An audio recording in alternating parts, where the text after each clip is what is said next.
Well, I just go ahead and turn it in for steampunk photo of the week. That's what I'm talking about.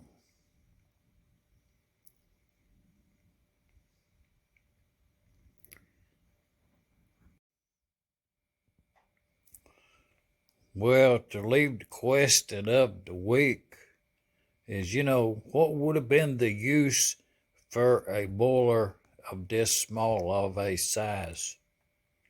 Leave a comment. And we'll get a little pressure up in it.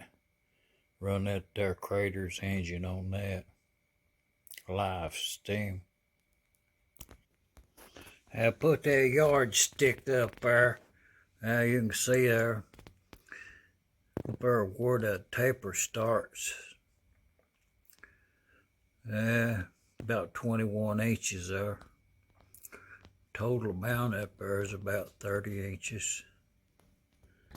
If you measure it crossways down in yonder, the total, it's about 12 inches on the crossways on that boiler. You can see the tubes in there. So I'll get them counted up, report that later.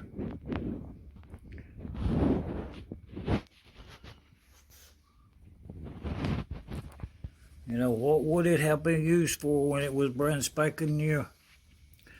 Leave a comment. With nothing else to be considered other than inlet line direction of outage. So I think probably this here's one of them left hand.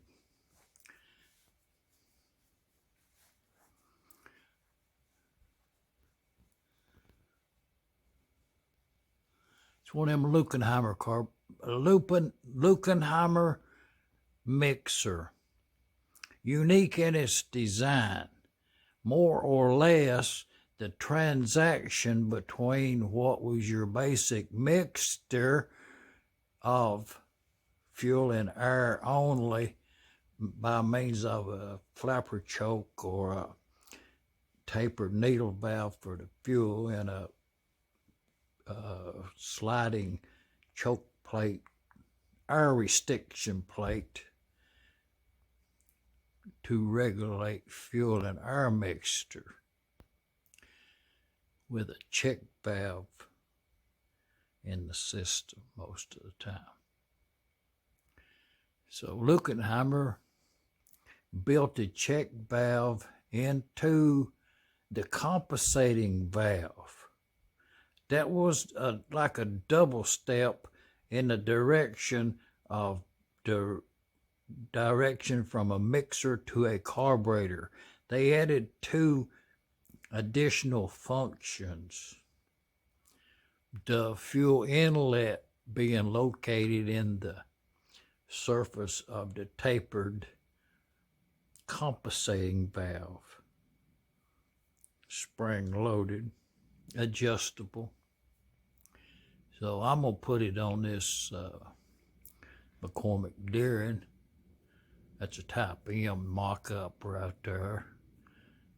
Get some perspective as to height of outlet on the head down to where the Lunkenheimer's going to be located. Keeping in mind at all times the fuel inlet line on most of the Lunkenheimers is pretty much a straight line, meaning that the fuel was higher than that inlet line right there onto the carburetor itself, mixer. So recent idea there that I'd go ahead and put this on there. a 1/4 inch line inlet on that thing right there. So I'll have to put an elbow in there, short length, and I'll probably shoot that line back there towards your back and mount that tank on a pedestal, as the outlet would be the same height as the inlet line once the piping is completed. I'm thinking maybe a street elbow, a short pipe, an elbow, a reducer. That's 3/4. The 1.25 inches on the head up there once I get that mocked up. I'll leave a comment as to the routing if you have any ideas. I'm here in Middle Tennessee. Shop dogs now. To continue the thought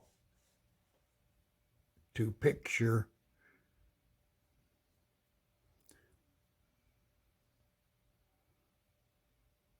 level it up straight across, up and down, plumb, crossways. Then figure the piping out. So if you come down out of the head up there with that reducer down to the 3/4 inch pipe system, and I think you could shoot to the front and then come down with a short section there. Maybe even another elbow. Yeah. See, that's where you need that street elbow to screw this Lunkenheimer into it. So, well, leave a comment.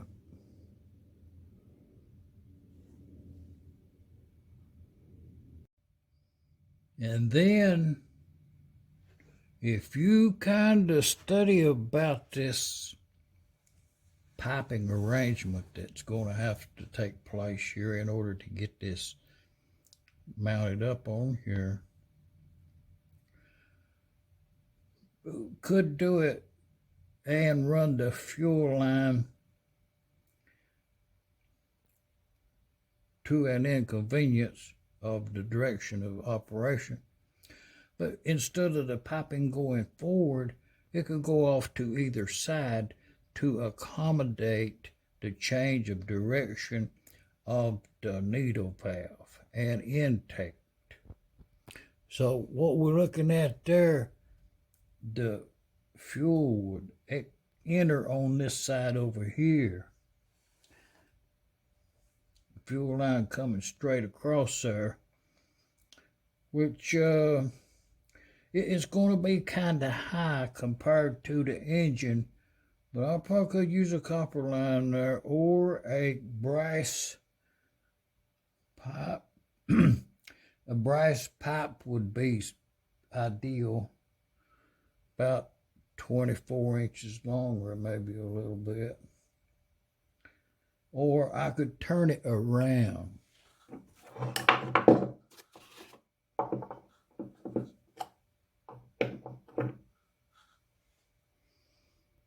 I just got it propped up there a little bit in the proximate location, kind of. Puts the pipe work on the other side, adjustment screw to the front of the engine, I guess that we refer to, and the intake manifold system would come down with a reducer, a short pipe, a 90, a short pipe, and, well, a street L, I think, could be used there. So we'll work on that. Just saying. From here, Middle Tennessee, geographical center, something they say. Shop dog sound. Now, y'all come on back and we'll see what we ended up with. Leave a comment.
Well, as a 4-foot long yardstick is basically, it's a couple inches longer than that on how long the unit is.